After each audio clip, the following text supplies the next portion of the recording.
Hi friends, welcome to Monis kitchen. இன்றைக்கி நம்ம வீட்டில் என்ன சமையல்னு பார்க்கலாங்க. சுட சுட சாதம் தட்டில் போட்டு ரெடியாக பரிமாறியாச்சு. அதுக்கப்புறம் பிரண்டை சட்னிங்க, புடலங்காய் பொரியல், மலைக்கு ஏற்ற தக்காளி ரசம், அதுக்கப்புறம் கத்திரிக்காய் புளிக்குழம்புங்க. பிரண்டை கம்மியாக தான் கிடச்சிது தோட்டத்தில், அதனால் கத்திரிக்காய் புளிக்குழம்பு கொஞ்சம் வச்சாச்சு. அப்புறம் நைட்டு வர ஊற்றின தயிருங்க.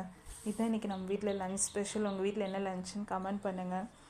என்னோடய வீடியோஸ்லாம் பிடிச்சிருந்ததுன்னா என் சேனலை சப்ஸ்கிரைப் பண்ணிக்கோங்க. இதோட பிரண்டை சட்னியோட டீட்டெயில் ரெசிபி என்னோடய சேனலில் போஸ்ட் பண்ணுறேங்க, செக் பண்ணிக்கோங்க.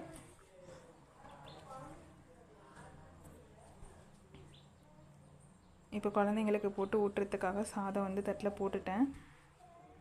ஸோ அவங்களுக்கு ஊட்டிட்டு மற்றவங்களுக்கு எல்லாத்துக்கும் பரிமாற வேண்டியதாங்க. தேங்க்யூ.